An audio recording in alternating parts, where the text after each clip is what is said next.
the swamp stalker of Bogy Creek, also known as the Mulan Monster or Southern Sasquatch, is a large brown humanoid found near Folk, Arkansas. It is described as a massive man-like ape creature with long arms, dark hair, 3 toes on each foot, and bright red eyes. It's said to walk with a shuffle and run in a slouched posture while swinging its arms, like many primates. Reports from the 1970s describe the creature as 7 feet tall, over 300 pounds, having a chest about 3 feet wide.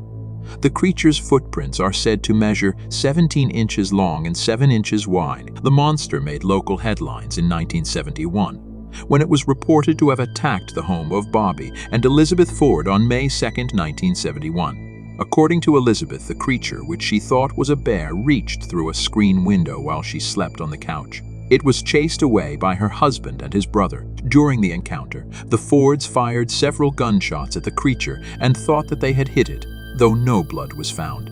A search of the area failed to locate the creature, but 3-toed footprints were found near the house along with scratch marks on the porch and damage to a window. The creature was sighted again on May 23, 1971, when 3 people reported seeing an ape-like creature crossing Highway 71. More sightings reports were made over the following months by local residents and tourists who found additional footprints. The best-known footprints were found in a soybean field belonging to a local filling station owner. The footprints were studied by game warden Carl Gallion, who was unable to confirm their authenticity. Like the Ford prints, they indicated that the beast only had 3 toes. In March 1978, tracks were found by 2 brothers prospecting in Russellville, Arkansas. There were also sightings in Center Ridge, Arkansas. On June 26th of that same year, another sighting was reported in Crossett, Arkansas. At that time, the monster was blamed for missing livestock. Since the initial sightings of the 1970s, there have been sporadic reports of the creature. In 1991, the creature was reportedly seen jumping from a bridge. There were 40 reported sightings in 1997, and in 1998, where the creature was reportedly sighted in a dry creek bed 5 miles south of Foft. At a height of over 7 feet tall and weighing between 400 to 500 pounds, the Honey Island swamp monster is covered in a thick coat of matted gray or brown fur and swamp grass. It has yellow eyes and a smell that has been described as the stench of decay. Its tracks would indicate 3-toed webbed feet. It is possible that a Sasquatch evolved webbed feet to better suit this swampy environment. Some even believe the creature is an experiment gone awry.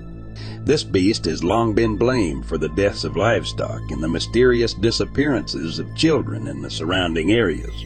Popular opinion of the region is that the Honey Island swamp monster might be some horrifying hybrid of a chimpanzee and an alligator.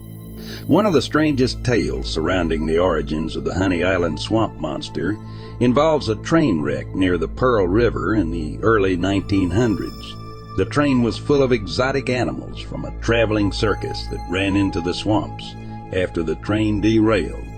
Most of the animals would perish in the harsh swamp. A troop of chimpanzees managed to survive and even breed with alligators. The beast was first spotted in 1963, when Harlan Ford and his friend Billy Mills were looking for an abandoned cabin deep in the Honey Island swamp. The friends reached a clearing where they noticed the creature, who made eye contact with them for only a brief moment before escaping into the brush. It was nothing like I'd ever seen before. Ugly and sinister and looking like something out of a horror movie, Ford said of the creature. In 1974, Ford and Mills returned to the area to hunt for duck. The two found several boars with their throats torn out. Realizing the boars were too far from the water to have been killed by alligators, they began to suspect the monster they encountered years earlier. This suspicion was confirmed when they noticed 3-toed footprints around one of the boars. Rather than have another run-in with a monster, Ford and Mills retreated from Honey Island Swamp.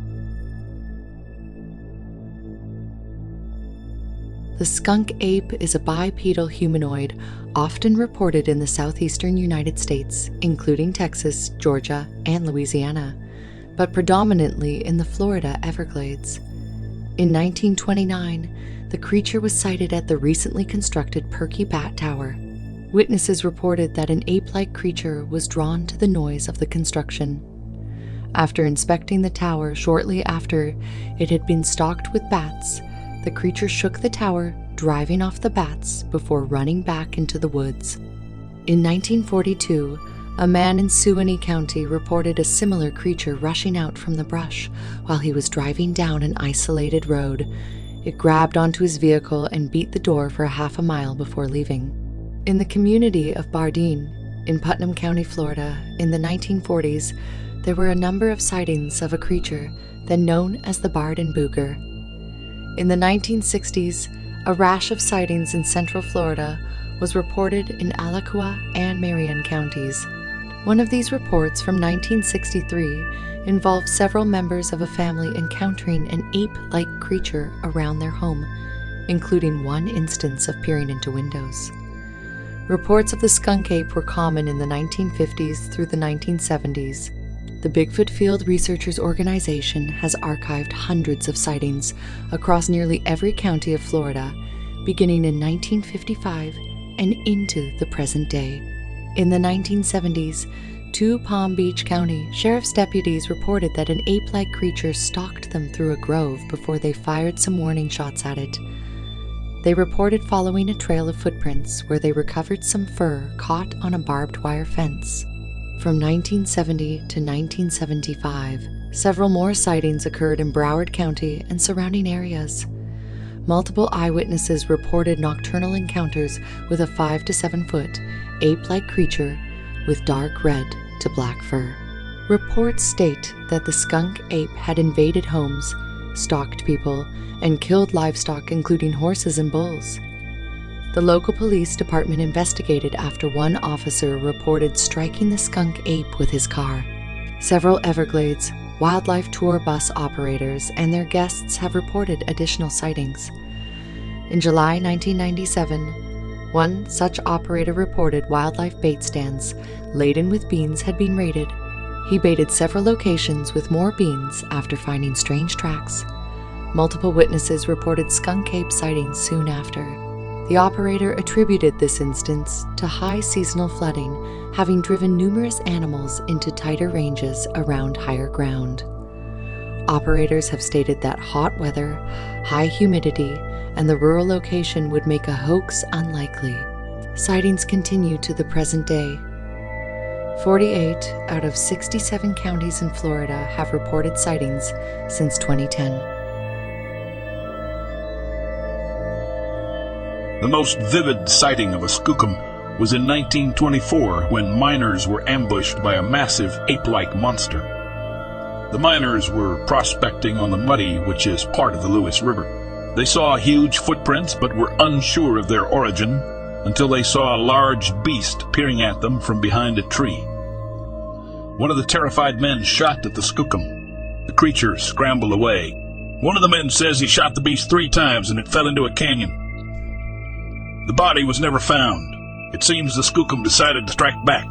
The miners' accommodation was under attack for 5 hours, with the creatures pelting the building with rocks trying to break in. The men fired shots, but this seemed to have no effect. There were no windows, so the men could not see their beasts. But they said it seemed like there were more than 2 of them attacking the building. There were big footprints around the building when another party of men investigated, but there was no other sign of the creatures. Researcher Henry Franzoni investigated the skookum in the 1990s after spotting one at Skookum Lake, Oregon. He and a colleague were standing less than 10 feet from one of the creatures. Henry wanted to find out more and collected local stories, recognizing the links between sightings. In September of 2000, a team of researchers discovered what is known as the Skookum Cast. The team had mounted an expedition in the Gifford-Pinchot National Forest and had been searching for proof of skookum. On the 7th day, having baited a trap, they found a large animal impression and took a cast of it. This full-body cast was examined by Dr. Jeff Meldrum, a professor of anatomy and anthropology at Idaho State University. Dr. Meldrum could not attribute the cast to any known animal in the region and admitted that it could represent a mysterious primate. Detractors, however, state that this imprint was probably made by an elk.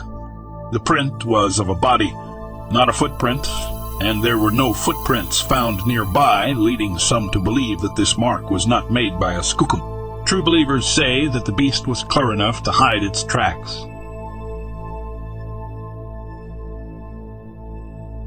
Momo the monster, also known as the Missouri monster, is an ape-like creature that has been seen by numerous people in rural Missouri. First reported in July 1971, near the town of Louisiana, Missouri, Momo has been spotted up and down the length of the Mississippi River.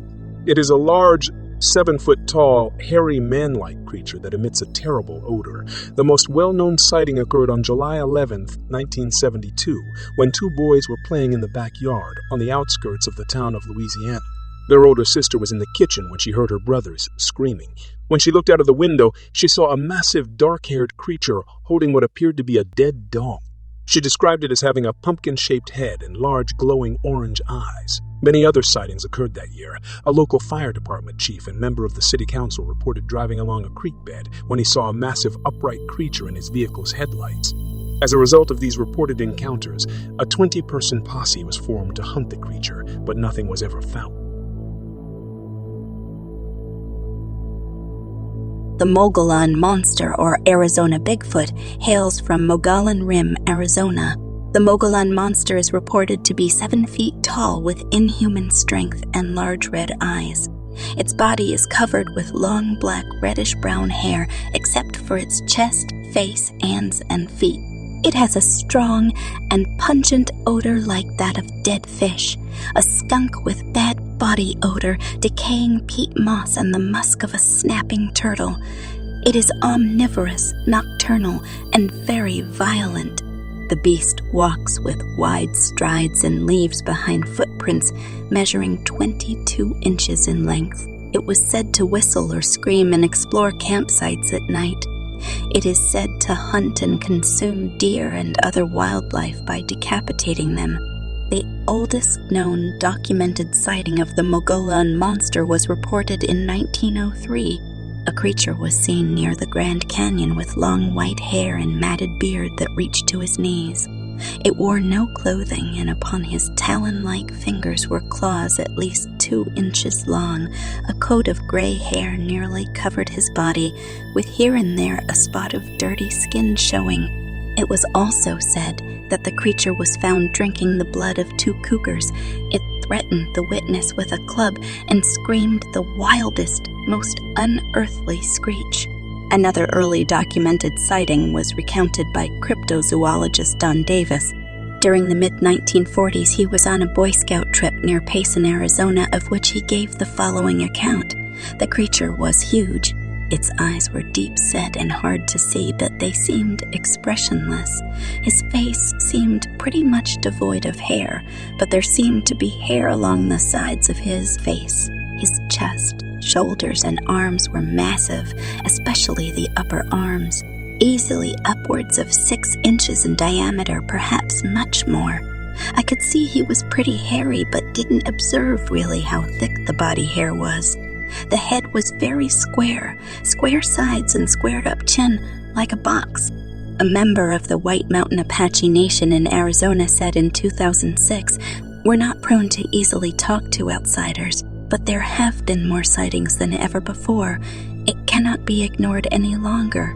No one's had a negative encounter with it," said Marjorie Grimes, who lives in White River, the main town on the reservation. When asked about her encounter, she reports that it was all black and it was tall. The way it walked, it was taking big strides. I put on the brakes and raced back and looked between the 2 trees where it was, and it was gone. Regarding local reports, Tribal Police Lieutenant Ray Burnett states that a couple of times they've seen this creature looking through the windows. They're scared when they call. He stated the calls we were getting from people. They weren't hallucinating, they weren't drunks, they weren't people that we know can make hoax calls. They're from real citizens of the Fort Apache Indian Reservation. The Grassman is a tall bipedal hominid that stalks the woods of Ohio. The Grassman gets its name from the small huts, or nests, that it builds out of tall grass. The first prominent sighting of the Grassman happened in the village of Minerva, Ohio, in August of 1978, when the grandchildren of Minerva residents Evelyn and Howie Clayton, along with their friends, ran inside screaming about a large hairy monster they saw outside in the sand pit. When the grandparents went out to investigate, they saw exactly what the children had described.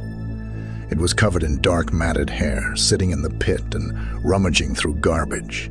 It was estimated to be around 300 pounds. The Claytons escaped, but this would not be their last encounter with the Grassman. The Claytons would see the Grassman many times after that first encounter. One night, it was seen gawking at them through the kitchen window. Howie ran for his gun, but the creature had fled before he returned. The area was later investigated by police, and there was no sign of the hairy humanoid. Faint footprints were found in the mud, and the terrible smell lingered in the air. The Ohio Grassman was again seen by the Claytons atop a hill near the strip mine at night. The next month, the couple observed two hairy bipeds on the same hill during the day. A staggering connection was made after these reports. Days before the sandpit incident, the Claytons' German Shepherd was found dead, its neck broken, presumably killed by the hairy beast. The Minerva case, along with its infamous Sasquatch, would form the most complex and important Bigfoot investigation in Ohio's history.